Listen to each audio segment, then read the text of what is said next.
Après la levée du corps ici à l'hôpital de l'Amitié sino-guinéenne en présence du Premier ministre chef du gouvernement Amadou Oula, la dépouille du regretté El Hadj Moussa Solano est exposée au Palais du Peuple où débuta ses témoignages pour les derniers hommages rendus à celui qui fut membre fondateur du Parti de l'Unité et du Progrès PUP avant d'en être son président. Dieu a donné, Dieu a repris. À lui, nous appartenons. La douleur du deuil est certes immense, mais la mobilisation des autorités administratives et politiques, des militantes et militants et sympathisants, aux côtés de la famille politique et biologique, est un témoignage apaisant nos cœurs, sécher nos larmes. Cet homme politique fut également et surtout un grand administrateur innovateur à l'origine de plusieurs réformes dans le cadre de la modernisation de l'administration du territoire et de la sécurité. Avec le sentiment du devoir accompli dans l'intérêt supérieur de la nation guinéenne, ton parcours professionnel fut à tout point de vue une réussite qui doit dorénavant être une source d'inspiration pour tes enfants, mais également pour toute la jeunesse guinéenne. Ton nom restera à jamais lié à l'administration du territoire.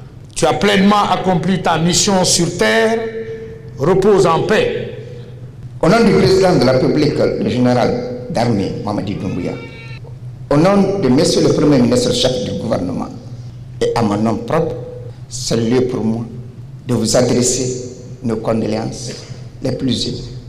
Pour un homme comme pour un peuple, la joie et la douleur sont alternatives.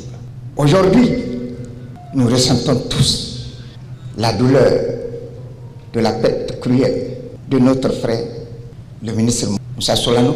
Aujourd'hui, c'est toute l'administration du territoire qui est en deuil. Avant d'occuper ce poste de ministre, El Hadj Moussa Solano a été un enseignant intègre, un sportif et un homme de culture en tant que chef d'orchestre de Téléjazz où il est reconnu par la préfecture de Télémédé comme un fils du terroir.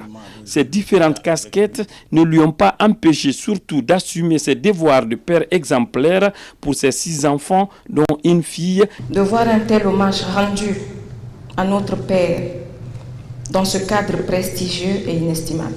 En ce moment solennel, nous, ses enfants, exprimons notre gratitude, notre profonde reconnaissance à son Excellence, Monsieur le Président de la République, chef de l'État, chef suprême des armées, général d'armée Mamadi Doumbouya, ainsi qu'à son gouvernement pour les dispositions prises afin d'organiser ce symposium à l'honneur de notre Père.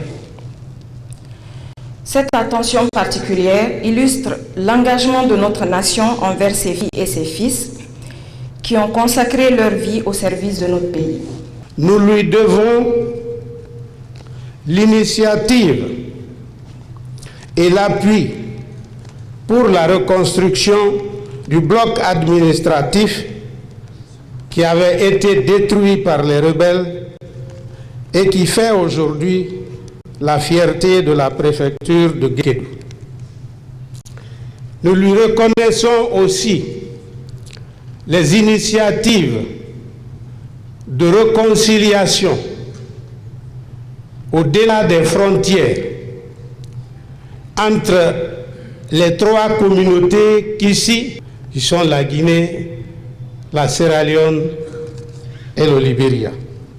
Membre du gouvernement, ancien Premier ministre et autres hauts cadres des gouvernements précédents, militants et sympathisants du Parti de l'Unité et du Progrès, parents et amis du défunt faisaient un monde pour rendre ce dernier hommage à ce commis de l'État connu et reconnu par sa transversalité.